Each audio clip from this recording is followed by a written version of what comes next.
Representative Grendell.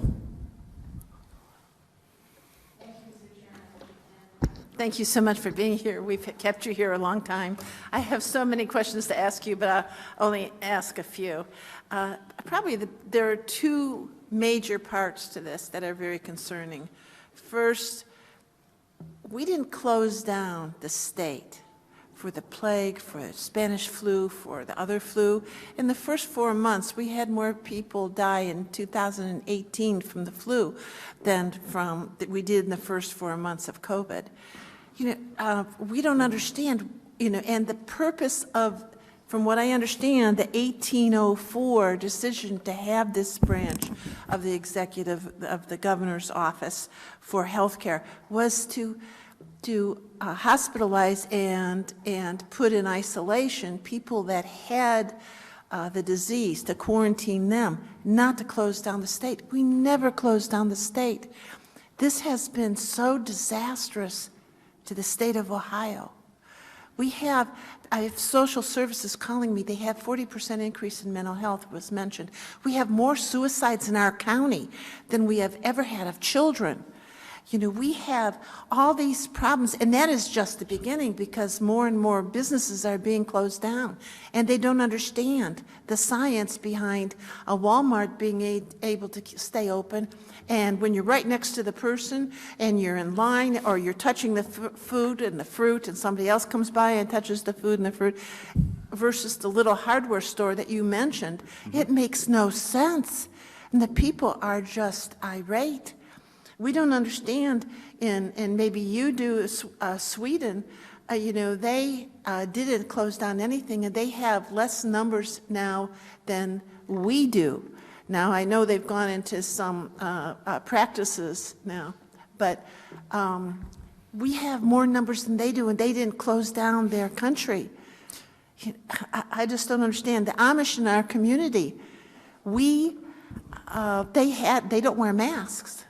They refuse to because they believe in God. They have that faith in God. And they had initially, I think 7 Amish died initially. And many of them were older, and they have their other problems. But now they don't have it anymore. They've culled the herd, so to speak. And we still aren't doing it. We're taking vaccines now. And I know I'm saying all these things and not asking you a question.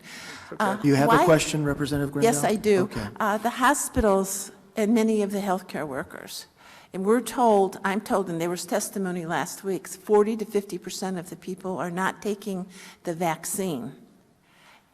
Can you at least respond to that, please? And I'm sorry to go on and on with you.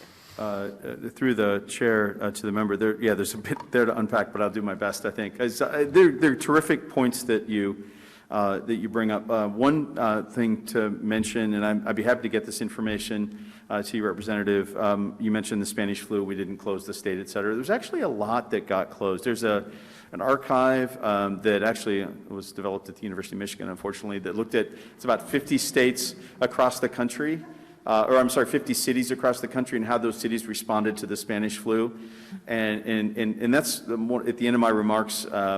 You read through what Columbus Health Department did back then, or Toledo, or Cleveland. It sounds a lot like where we were last spring, with you could only have so many people on a streetcar.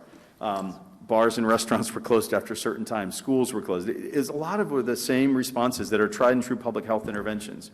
I do know that. Yeah, no, the issue with the Amish is interesting. I think one of the things, as I was saying to the chair earlier, you can't get COVID unless you come into contact with someone who has it. And I think when you look at, I'm from Northeast Ohio in Stark County. I've spent a fair bit of time in Amish country. The fact that their communities are somewhat separated from large other parts of the community may be part of the reason why they had less cases. Because if it doesn't get into their community, you can't get it, right? Because their communities are somewhat separated. So that is a unique population, I would agree. In terms of the issues with mental health and other things that we've been discussing, one of the things that in some ways a good, I think, learning point for a lot of individuals in our communities is around this concept of social determinants of health. And I think COVID has made that really clear to people, that when you look at the health conditions you have as an individual that you bring to the table when you meet COVID and get it, really define your outcome to a great degree. And I think similarly, the problems of mental health in our communities, I have a feeling that the majority of the people that were either students having mental health issues that Representative Wilkin mentioned or others that I think we've all read about, those people probably had underlying issues that we probably need to be dealing with at their baseline state of health better, so that when we do have a problem and a disruption in our society, that those people aren't left out, that there's a better safety net to catch them. I think that's a great learning for all of us in terms of how we build our mental health system in the state, in our communities, in our public health system. One of the things I would want to quickly mention, you mentioned why didn't we had more deaths from flu from January to April than COVID? Why wasn't the state closed down? I'll tell you, one of the main differences is there's a flu shot. And anyone who wants to get the flu shot, it starts to be available in September, about 3 months before the flu kicks in. Mm-hmm. I can't think of a time I wasn't watching a football game in every fall where there isn't an ad from a pharmacy about come get your flu shot, or your doctor's not mentioning get your flu shot. To some degree, we are a free society, right? When it comes to influenza, people have the chance to get the flu shot to protect themselves. If they choose not to, and I think we'll find the same with the COVID vaccine. It is not going to be, I personally am not recommending at our organization that it be required that people have to get it. It should be a personal choice. I agree with that. Now, I firmly believe it's safe. I think it's effective. You might get a little low-grade fever for 6 hours, but that's a lot better than getting COVID. So I know in our organization, it was around 65% of those that we invited to be vaccinated chose to be vaccinated. I think when 1A was turned off, I think there's a lot of people who wish they would have said yes earlier and are now going to sign up if we can restart vaccinating healthcare workers. But I would hope that 70, 80% of the population does choose to be vaccinated, and that should be enough to get us to a point where COVID more likely bumps into someone who's been vaccinated and not someone who hasn't, so that we can kind of, as Dr. Vanderhoff likes to say, put COVID in the corner. It's just, you keep it from spreading through society by more people being vaccinated. So I think now that vaccines are available, we're still in that high demand, low supply state where we're constraining access. But I'll tell you this, and I think Representative Ginther was a part of one of our calls a couple weeks ago where we had this discussion. We are going to need everyone's help in this room, in the State House, across the public decision makers and leaders across the whole state. Come May or June, when we've gotten our way through the majority of the high-risk population, and we need to get 20, 30, and 40-somethings to get this vaccine, we're going to need everybody's pulling the oar in the same direction to make sure that people understand the way we keep this under control is more people being vaccinated. But I'm not a believer in requiring people to be vaccinated. It's kind of a weird juxtaposition. But that's the main difference between flu from, say, December through March of last year versus where we were with COVID from March through, later in the year. The flu vaccine was there and did protect a lot of people.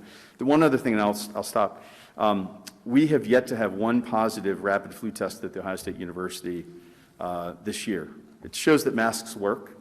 We've had, I believe, just over, I wish I had Dr. Vanderhoff's numbers, I believe it was between 100 and 200 total flu admissions in the state so far this year.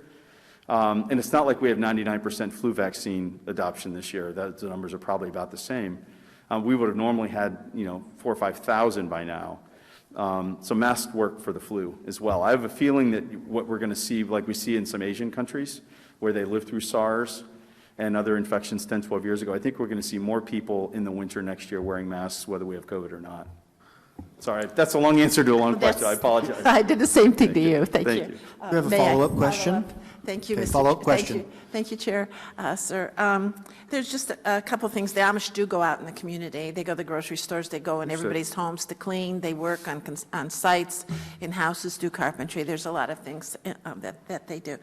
The other thing is what you said about the other flus, the people wore masks, they closed down, they did some really interesting things to help protect those communities. But that wasn't a state mandate.